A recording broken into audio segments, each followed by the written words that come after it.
Hey guys, in today's video, I'm going to take you through the Q3 FY26 results of V2 Retail Limited. Before we get into the numbers, I'll just tell you briefly what this company does, right? So the company runs a chain of retail store under the brand V2, where they sell apparel and merchandise for the entire families at affordable prices, right?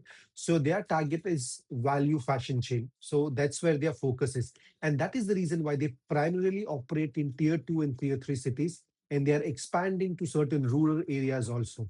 Okay, so that's where their main focus is, because when we look at their average selling price, it's around 300, and if we take it for Q3 FY26, it's around 363 rupees. So that's where their focus is, middle class and neo middle class families. So let's get into the numbers. So for the revenue is up by around 57% to 929 crores from 591 crore, which is quite great.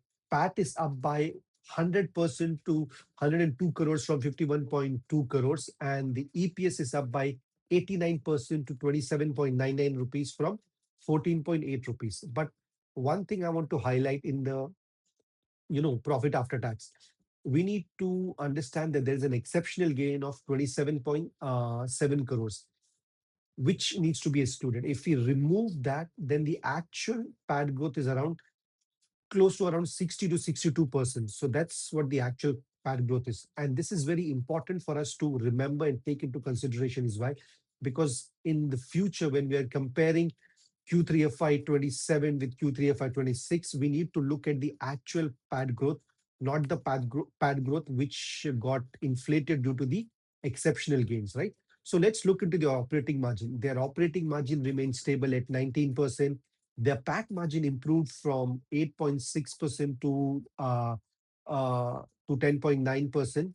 And as I told, they are value retail source, so their average selling price has improved from 343 rupees in Q3 FY25 to 363 rupees in this Q3. And the good number which came from the result is their volume growth stood at around 48%. This is very, very important. We need to understand that as the business runs uh, selling value fashion, right? So they do not have very high margin. So the revenue growth and the profit will only come through volumes, not through value. And if we see right now that their volume grew by around 48%, which is quite great. So for this quarter, they opened around 35 stores. And if we take the overall for the 9 months, they have opened around 105 stores as of now. And their target for this year was around 130 stores. So they definitely look like they are on track, and they'll be able to achieve their target. And overall store as of now stands for them at around 294 stores. And we need to understand one more important thing about this business model. So they generally sell most of their product on MRP and very less on discount. So in last year in Q3 FY25, they were able to sell around 91% of their product on MRP. And in this year, it improved slightly to 92%, where they were able to sell at MRP. We need to understand again, right?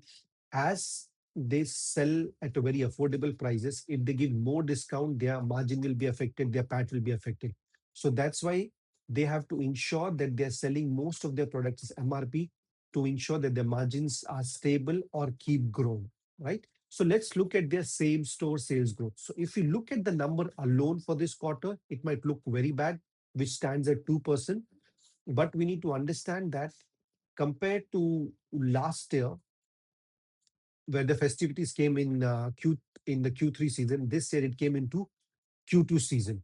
So we need to take the normalized same store sales growth, so which stood at around 12.8%, which is quite decent. And let's look at their revenue mix. From all the product what they sell, what contributed what. So if you look at the menswear, they contributed to around 41%, ladies wear contributed to around 27%, kids wear around 24%, and the lifestyle product contributed to around 8%. So if we look at the overall result, it's quite good. The sales are growing, and it is mainly driven by the volume. The margins have remained stable, and they are obviously opening new stores. And the management is quite bullish on the growth, right? And they know their main focus is on growth by scaling up and opening many more stores.